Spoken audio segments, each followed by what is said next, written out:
राज्य सरकारने गोगावलेंना पुन्हा गंडवलं। रायगड जिल्ह्याचा पालकमंत्री पदाचा वाद शिगेला जाऊन पोचला होता।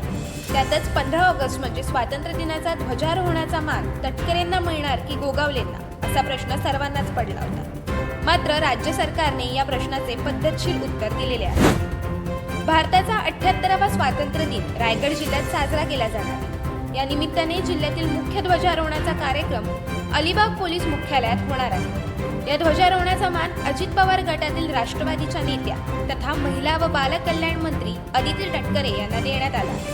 त्यामुळे पालकमंत्री पदाचे स्वप्न बघणारे शिंदे गटातील शिवसेना नेते राज्याचे रोजगार हमी मंत्री भरत गोगावले यांना पुन्हा शासनाने गंडवले। दरम्यान भरत गोगावले यांनीच पालकमंत्री होऊन ध्वजारोहण करावे अशी इच्छा शिवसेनेतील अनेक नेते मंत्री बोलून दाखवत होते। मात्र त्यांची ही इच्छा राज्य सरकारच्या परिपत्रकाने धुळीला मिळवली आहे। 2024 मधील विधानसभा निवडणूक झाल्यावर 26 जानेवारी 2025 मध्ये प्रजासत्ताक दिनाचा ध्वजावंदनाचा मान अदिती तटकरे यांना देण्यात आला होता। त्यानंतर 15 ऑगस्ट 2025 मध्ये स्वातंत्र्य दिनानिमित्त ध्वजारोहणाचा मान गोगावले यांना मिळण्याची अपेक्षा शिंदे गटाला होती।